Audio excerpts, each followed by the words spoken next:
Do we really need another beer review? I think so.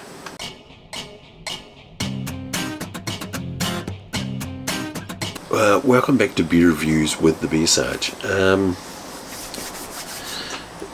There are a multitude of people who have different dietary requirements, and when it comes to beer, it can be a bit of a pain in the ass.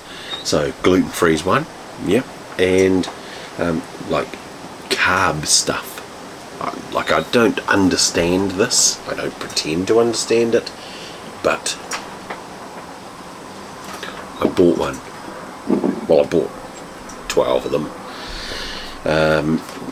Pure Blonde Ultra Carb or Ultra Low Carb Lager. Ultra Low Carb Lager. Now, the ad is not on TV anymore because I think maybe it got pulled. But it was a large lake, was full of, I don't know, beautiful people, we'll call them. Beautiful people dressed in, I don't know, Roman attire, togas, and like wandering around going, wow, this is the best beer ever for people like us.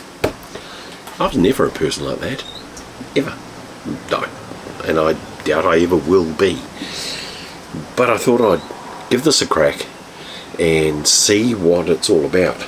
So I think the carb thing,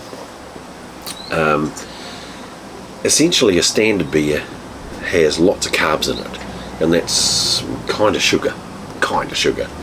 And people who are watching their weight and watching their, obviously I'm not, but people who are watching their weight, they take these things into consideration when they're buying beer.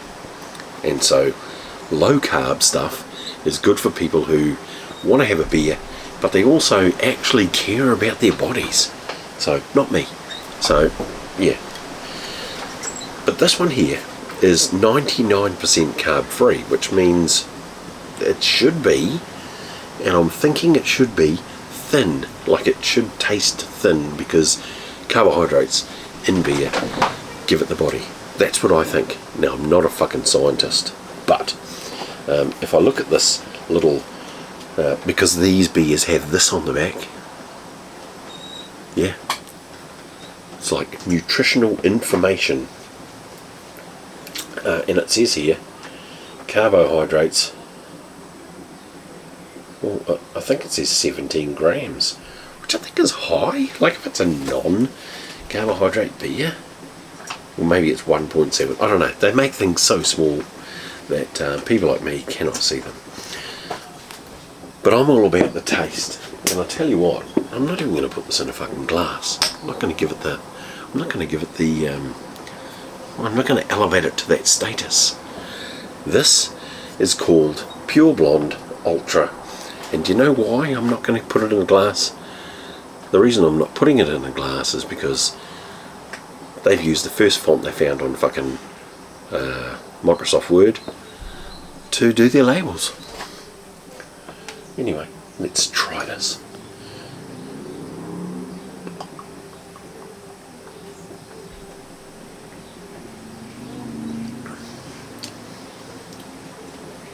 It's a bit sweet. That's how you do it at a party. You wouldn't pour it into a glass, you'd drink it out of the glass. It's got a bit of a bitterness to it. It's saying it's a lager. It has that lager taste. It's a 4.2, so it's at the lower scale of alcohol, ABV.